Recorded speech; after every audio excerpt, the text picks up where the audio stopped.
ইব্রাহিম আলাইহিস সালাম সাইয়্যিদাতুনা হাজারকে নিয়ে দুধের বাচ্চা ইসমাইলকে নিয়ে মক্কার মরুজমিনের মাঝখানে রেখে আসলেন। মানুষ নাই, প্রাণী নাই, খাওয়ার পানি নাই, কোনো পশু পাখি নাই, আকাশের পাখিও নাই, কেউ নাই, একটা মাত্র পানির মশক। একটা মশকের ভেতরে সামান্য কিছু পানি। দুধের বাচ্চা ইসমাইলকে নিয়ে সাইয়্যিদাতুনা হাজার দাঁড়িয়ে রইলেন।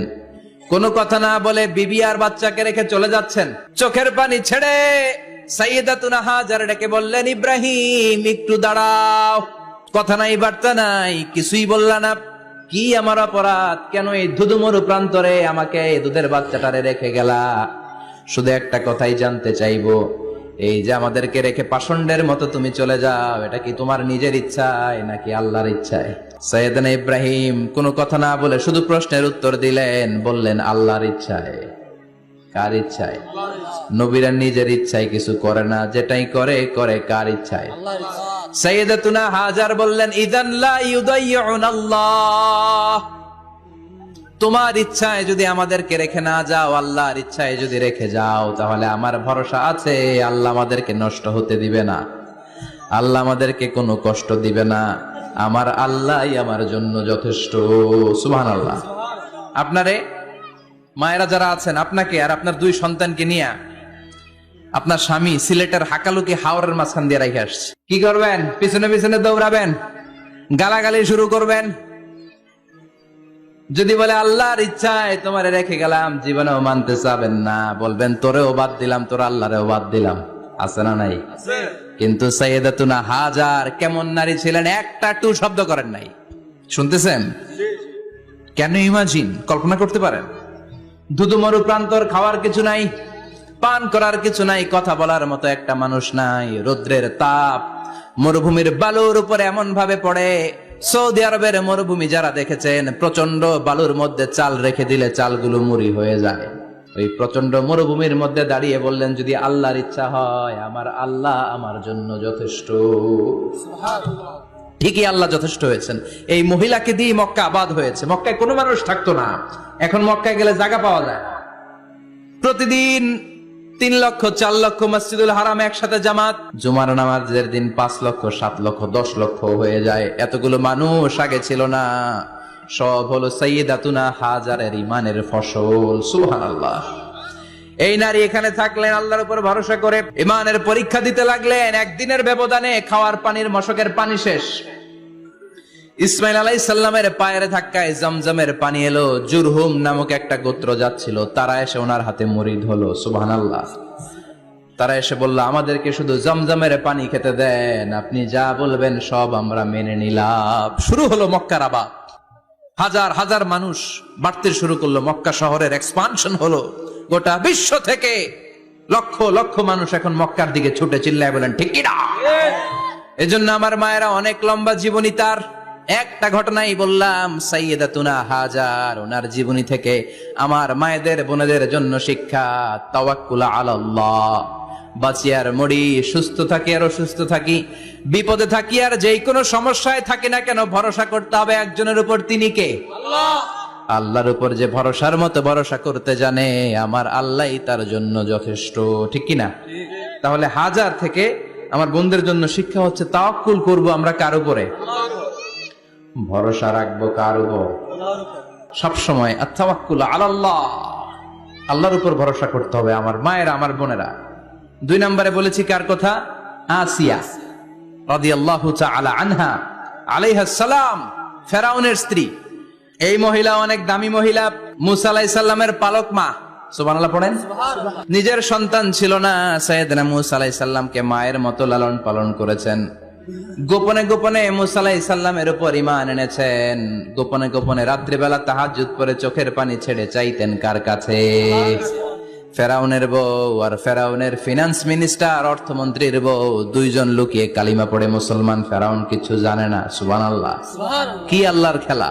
ফেরাউন লক্ষ লক্ষ বনি ইসরাইলের ছোট্ট বাচ্চাকে জবাই করেছে একটা বাচ্চাকে ঠেকানোর জন্য। নাম কি? মুসা। আর ফেরাউনের ঘরে আল্লাহ মুসাকে বড় করলেন। কোন? সুবহানাল্লাহ। লুকিয়ে লুকিয়ে ঈমান আনলো।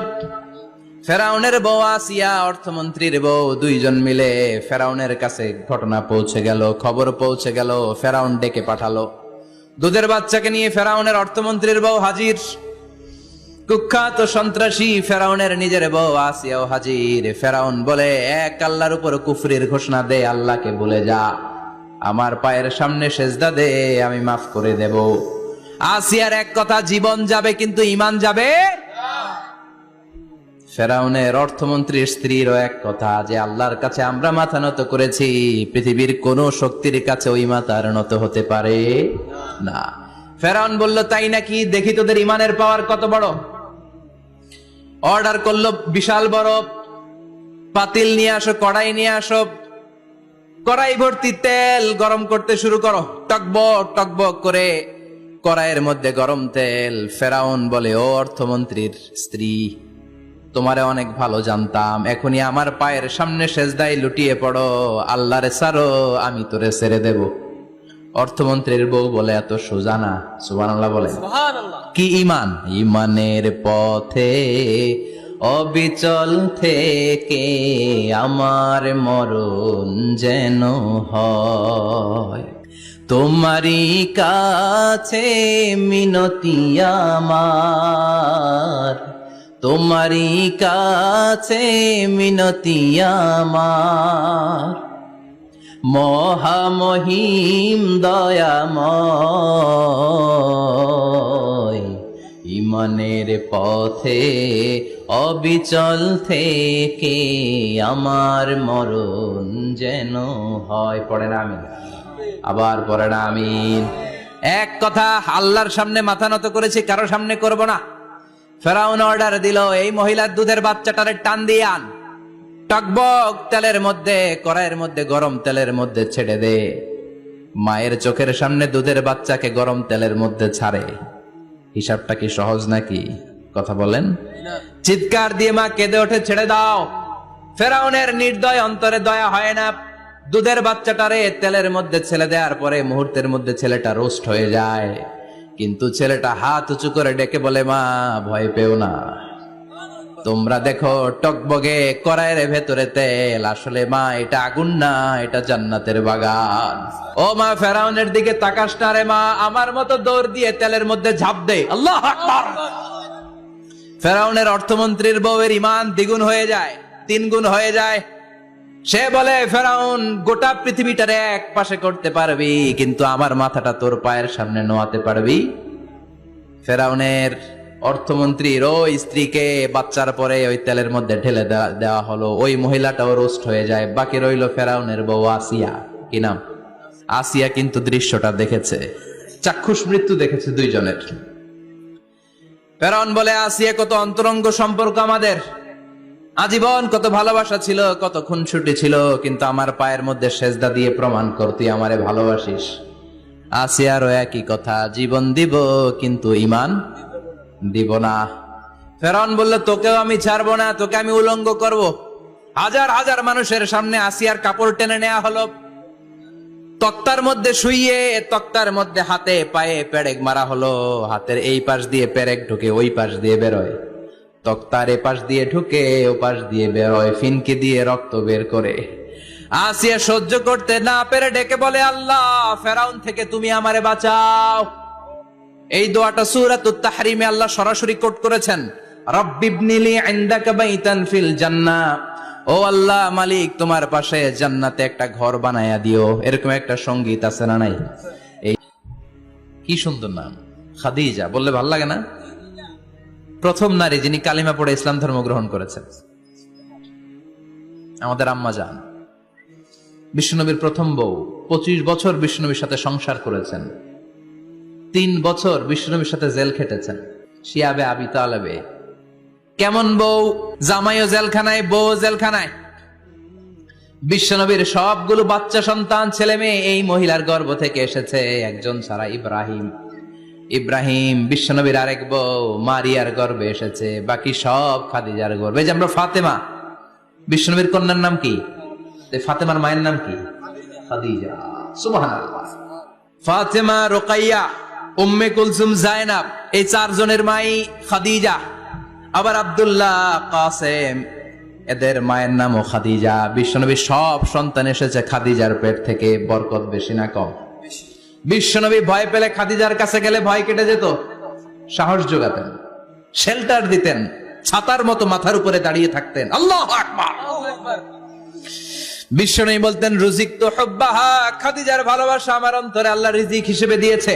আবার বিশ্বনবী বলতেন আল্লাহ যেই কিয়ামতের দিন বন্ধু বন্ধুরে চিনবে না, ভাই ভাইরে চিনবে না, কেউ কাউরে চিনবে না, ওই কঠিন দিনে আমি আমার খাদিজারে যেন ভুলে না যাই, আমার খাদিজারে যেন দেখা মাত্রই চিনতে পারি এটা আমার খাদিজা। খাদিজাকে নিয়ে মা আয়েশা একদিন একটা কটু কথা বলেছিল। ও নবী, কবে আপনার এই বুড়ি মহিলা, বুড়ি বউ খাদিজা ইন্তেকাল করেছে, তারপরে কত সুন্দরী সুন্দরী বউ আমরা এসেছি, আম করে ভালো লাগে না? খালি বুড়ির কথা কন কেন? খালি ওই বুড়ির কথা স্মরণ করেন। আমরা আছি, আমাদের দিকে তাকান, আমরা কত সুন্দরী, আমরা কত ভালো।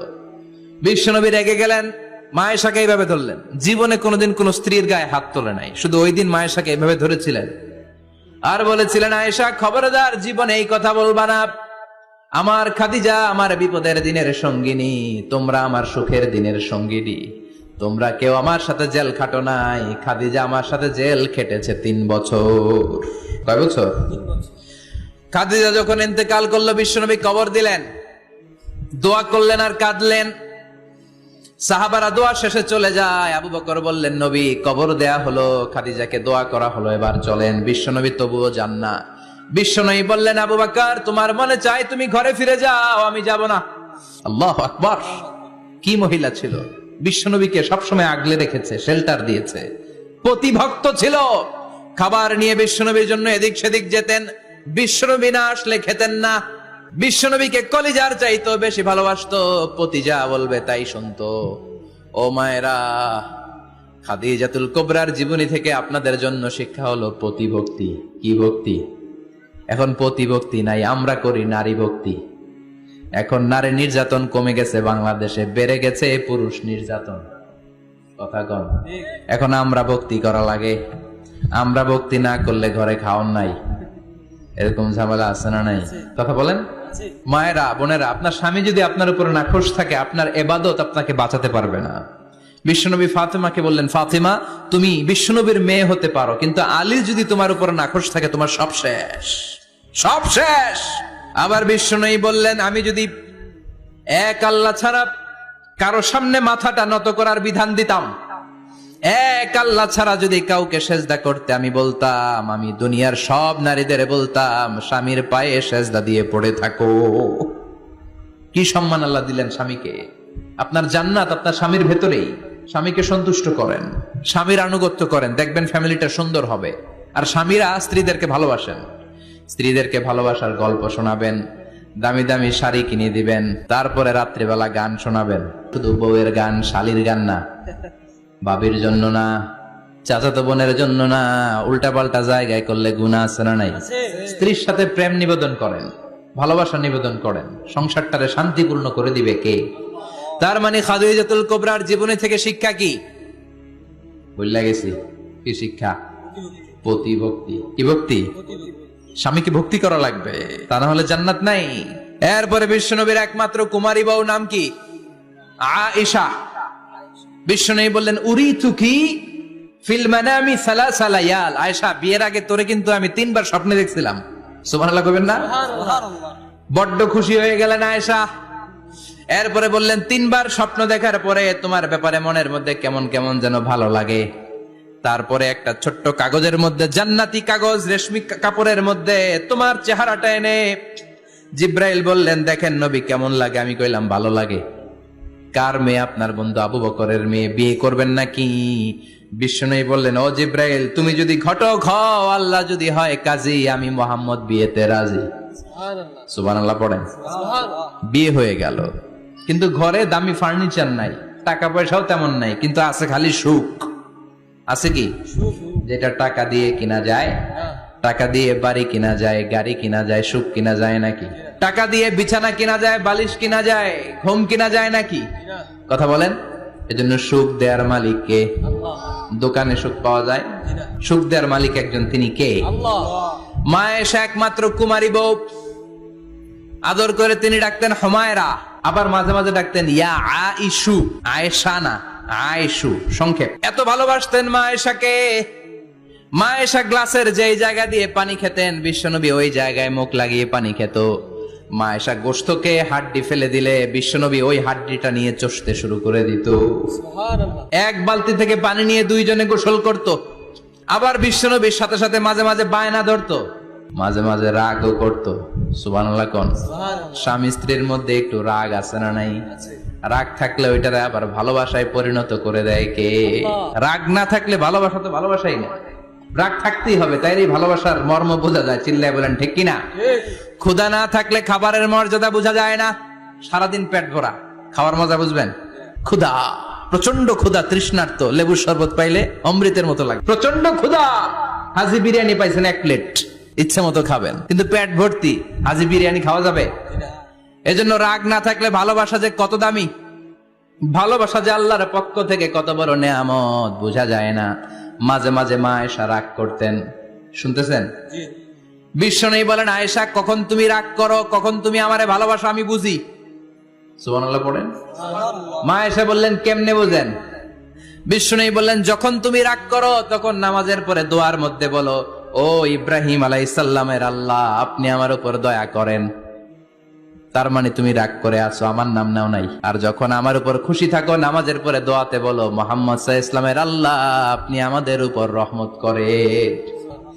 তার মানে খুশির সময় তুমি আমার নাম নাও, রেগে গেলে অন্য নবী দেয়া দোয়া সাইরা দাও, রেগে গেলে আমার নামটা নাও না। মা আয়েশা বলে, নবী গো, আমি তো শুধু নামটাই মুখ দিয়ে নেই না, কিন্তু কলিজা থেকে তো আপনারে বাদ দিতে পারি না। আল্লাহু আকবার! কি ভালোবাসা! মা আয়েশা বলতেন, আমি যখন বিশ্বনবীর সাথে শীতের রাতে এক ল্যাপের নিচে ঘুমাতাম তখনও জিব্রাইল ওহী নাজিল করত। সুবহানাল্লাহ নাই? কোন স্ত্রীর সাথে অন্তরঙ্গ বসবাসের সময় কোরআনের ওহী নাজিল হতো না।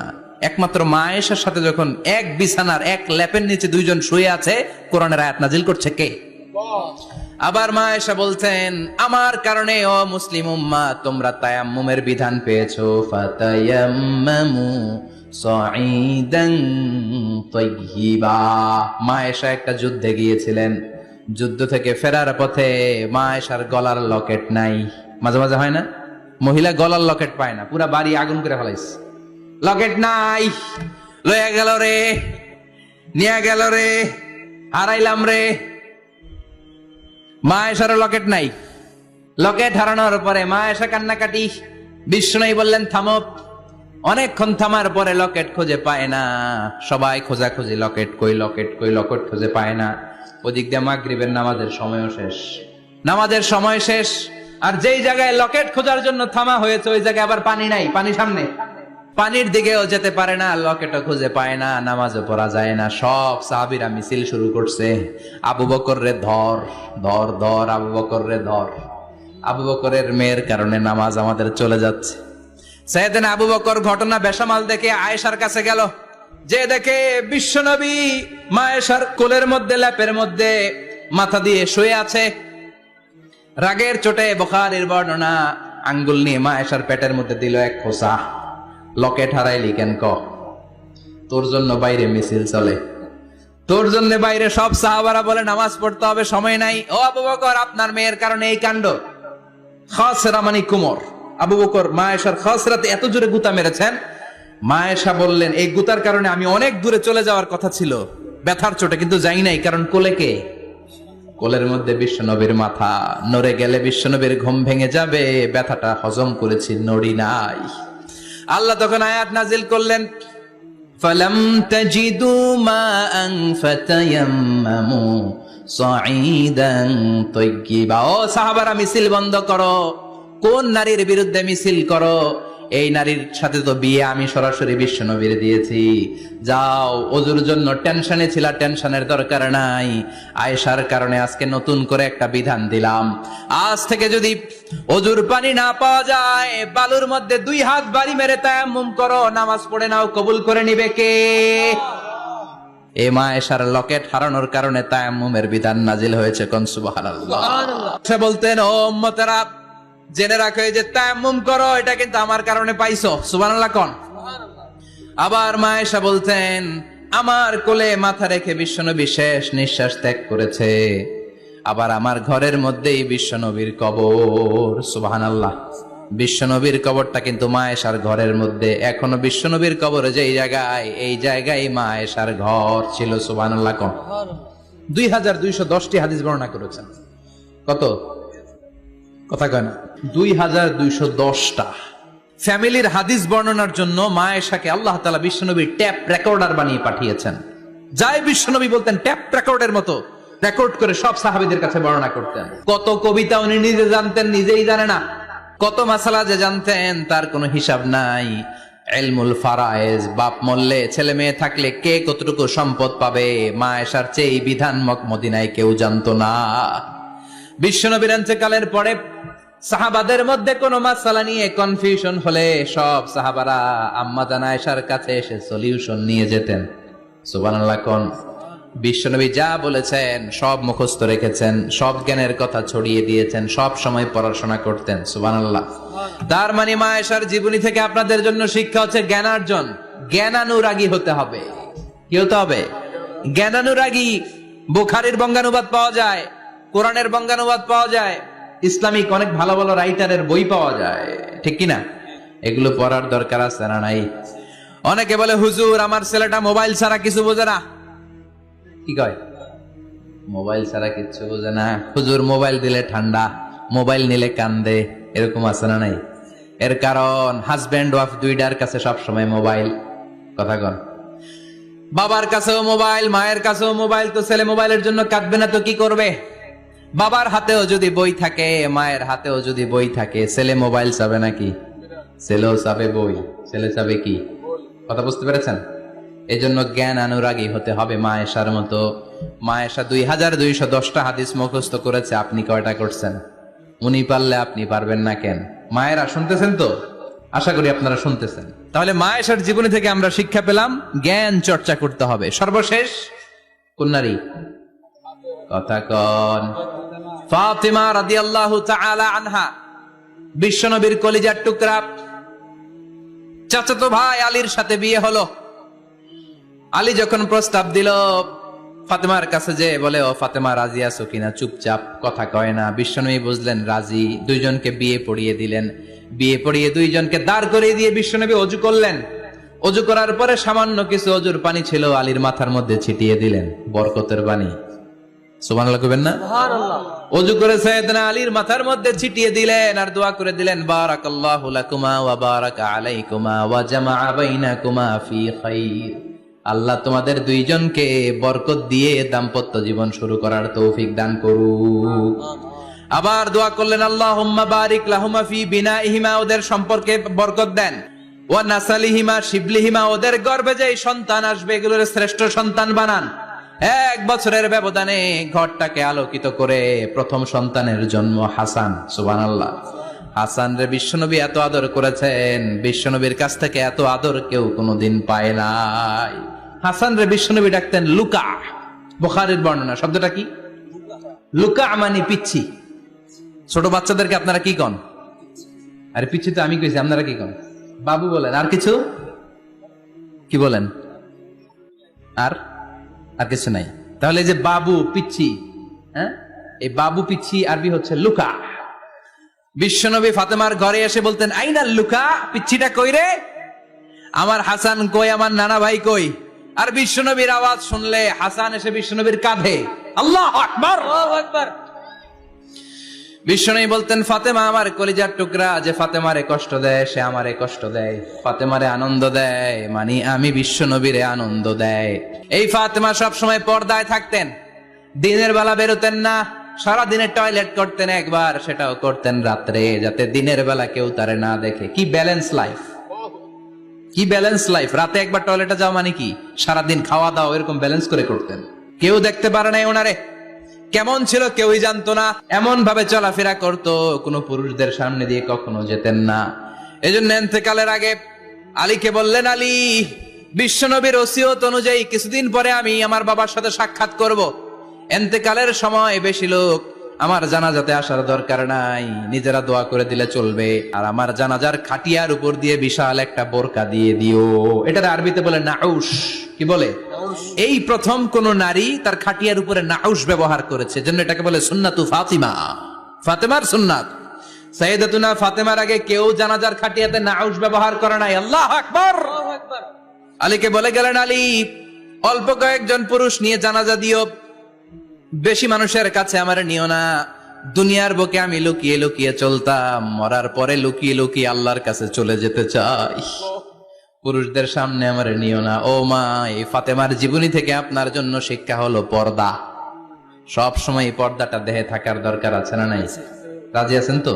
তাহলে এই 6 জন নারীর জীবনে যদি আমার মায়েরা পরে, আমার মায়েরা বোঝে, ওই মায়েরা বিপদগামী হতে পারে নাকি? হতে পারে। তাহলে 6 জনের আবার রিভাইজ করে চলেন। প্রথমে বললাম কার কথা? হাজারের জীবনী থেকে শিক্ষা কি? আল্লাহর উপর তাওয়াক্কুল। 2 নম্বরে বললাম কার কথা?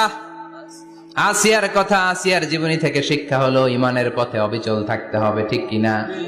তারপরে মারিয়ামের জীবনী থেকে শিক্ষা হলো সব সময় ইবাদতে মশগুল। খাদিজার জীবনী থেকে শিক্ষা হলো প্রতিভক্তি, স্বামীর প্রতি আনুগত্য। মা আয়েশার জীবনী থেকে শিক্ষা হলো জ্ঞান অর্জন করতে হবে কার খুশির জন্য? আর ফাতিমার জীবনী থেকে শিক্ষা হলো সব সময় পর্দা গায়ের মধ্যে থাকার দরকার আছে না নাই? মানতে রাজি আছেন? এই 6 জনের জীবনী গ্রন্থ কিনা যাবে না? কিনতে রাজি আছেন তো? কথা কয় না? সবাই রাজি? নারীদের জন্য জান্নাতে যাওয়া সহজ, very easy way. Our beloved Prophet Muhammad has prescribed a very easy way to enter the paradise for the women. নারীদের জন্য জান্নাতে যাওয়ার সহজ শর্টকাট। মায়েরা আবার কান খাড়া করেন খরগোশের মতো, শর্টকাট বলে দিয়ে যাই। আল মারআতু ইযা সাল্লাত খামসাহা, বিশ্বনবী ফরমান 4টা কাজ যে নারী দুনিয়ার বুকে করবে, ওই নারীর জন্য জান্নাতের 8টা দরজা খুলে দিবে কে? আল্লাহ। 1 নম্বর, আল মারআতু ইযা সাল্লাত খামসাহা, 5 ওয়াক্ত নামাজ যে মেয়েরা পড়বে, সামাত শাহরাহা, যারা রমজানের রোজা রাখবে, আতাআত বালাহা, স্বামীর আনুগত্য করবে, হাফিজাত ফুরুজাহা, লজ্জাস্থানের হেফাজত করবে। এই 4টা কাজ যে নারীরা করবে, 8টা জান্নাতের দরজা তাদের জন্য খুলে দিবে কে? আল্লাহ। সহজ হয়ে গেল না? মাত্র 4টা। কয়টা? 4টা। আরো জোরে বলেন, কয়টা? 4টা। মাত্র 4টা কাজ। আর কিছু কাজ করতে বিশ্বনবী নিষেধ করেছেন। জামার উপর দিয়ে পারফিউম মেখে যেতে নিষেধ করেছেন মুহাম্মদ সাল্লাল্লাহু আলাইহি ওয়াসাল্লাম। আইয়ুমা ইমরাআতিন ইস্তাআতারাত, যেই মহিলারা পারফিউম মেখে বের হলো পুরুষদের দৃষ্টি আকর্ষণের জন্য, কিয়ামতের দিন জিনাকারিনীদের কাতারে ওদেরকে দাঁড় করাবে কে? আল্লাহ। অনেক মহিলারা আছে ঝাঁঝালো পারফিউম দেয়, আছে না? টেম্পুর মধ্যে বসাই যায় না, না?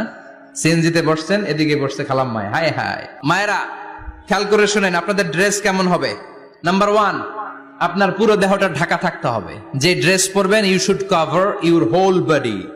শুধু হাতের এই 2 কবজি আর চেহারা খোলা রাখতে পারবেন, তবে চেহারা ঢেকে রাখা উত্তম। একজন মহিলা বোরকা পড়ছে কিন্তু চেহারা খোলা, তার হেজাব হয় নাই, পর্দা হয় নাই, এটা বলা যাবে? কিন্তু উত্তম হচ্ছে চেহারা ঢেকে রাখা, কারণ চেহারা সৌন্দর্যের রাজধানী। Face is the capital of beauty, ঠিক কিনা? চেহারা দেখলাম তো সব বোঝা গেল, ঠিক কিনা? কেমন মাধুর্যতা আছে, দেখতে কেমন সুন্দরী কিনা সব বোঝা যায়। এজন্য চেহারাটাও ঢেকে রাখবেন, চোখটা খোলা রাখবেন। বিশ্বনবীর স্ত্রী উম্মে সালামা বলে, দেখার জন্য আমার 2 চোখের দরকার নাই, লাগবে 1 চোখ। উনি আরেক চোখের মধ্যে আরেক কাপড় দিয়ে রাখতেন, এমনি তাকাইতেন। সাহাবারা বলতেন, উনারে দেখলে আমরা দিতাম দৌড়, ভয় লাগতো। চোখ একটা দেখা যায় আর একটা খোলা, উনারা দেখে আমরা এদিক সেদিক পালিয়ে যেতাম।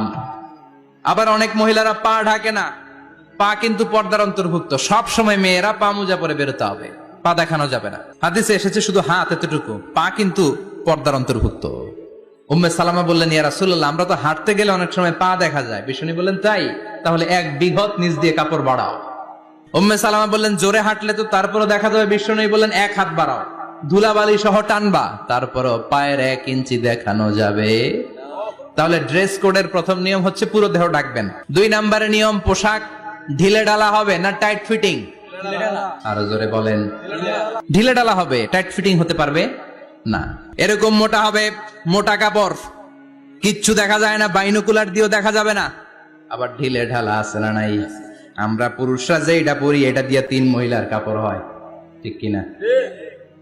কাপড় পরতে চায় না তারা, ওদের পোশাক আমরা নিয়ে নিচ্ছি। তার মানে ঢিলে ঢালা হবে, মোটা কাপড়ের হবে, টাইট ফিটিং হতে পারবে, আবার পুরুষদের পোশাক হতে পারবে। এই চারটা নিয়ম মেনে যে যেই ধরনের পোশাক পরেন, চাদর পরেন সমস্যা নাই, শাড়ি পরেন সমস্যা নাই, ব্লাউজ পরলে ফুল হাতা পরবেন সমস্যা নাই, মেক্সি পরলেও সমস্যা নাই, বোরকা পরলেও সমস্যা নাই, কিন্তু পোশাকটা শালীন পোশাক হতে হবে। কি পোশাক? সবাই বলেন শালীন পোশাক।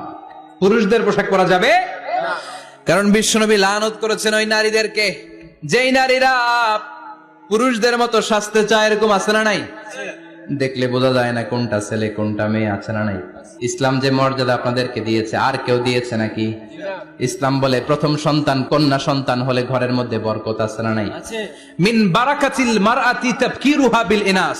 একটা মেয়ের মধ্যে বরকত বেশি না কম কেমনে বুঝবেন? তার প্রথম সন্তান যদি মেয়ে হয় তাহলে বুঝবেন এই মেয়েটা বরকতওয়ালা মেয়ে, এই মেয়ে আপনার জীবনে অনেক কিছু নিয়ে আসবে। সুবহানাল্লাহ কইতে পারেন না? কিন্তু অনেক ডাকাইতাছে, মেয়ে হইলে অখুশি হয়, ছেলে হইলে পাড়ার সবারে জিলাপি খাওয়ায়, পাড়ার সবারে মিষ্টি খাওয়ায়, মেয়ে হইলে কিচ্ছু খাওয়ায় না, আছে না নাই? কিন্তু আমরা মেয়ে হলে খুশি হব।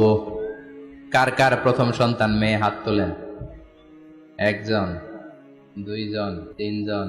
প্রথম সন্তান মেয়ে কার? হ্যাঁ, অনেকে আছে তো মাশাআল্লাহ, আপনারা অনেক বরকতময়। আলহামদুলিল্লাহ, হাত নামান। আমারও প্রথম সন্তান মেয়ে। তিনটাই ভাইয়া, জান্নাত একটা আমার দিয়েন। তার মানে 3 জান্নাতের মালিক। মাশাআল্লাহ, আল্লাহ বাইরে তুমি কবুল করো। তার মানে কোন ঘরে যখন মেয়ে আসে আল্লাহ বলে ঘরটা বরকতময়। মেয়েটা যখন বড় হতে শুরু করে মেয়েটা ভাইয়ের জন্য বরকতময়। মেয়ে যখন বিয়ের উপযুক্ত হয় বাবার জন্য বরকতময়। 2 মেয়ে মানে বাবার 2 জান্নাত, 3 মেয়ে মানে 3 জান্নাত। সুবহানাল্লাহ।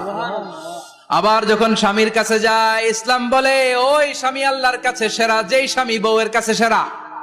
বউ যদি আপনারে ভালো বলে আপনি আল্লাহর কাছে ভালো, বউ যদি খারাপ বলে আপনি আল্লাহর কাছে খারাপ। তার মানে ব্যালেন্স করেছে ইসলাম।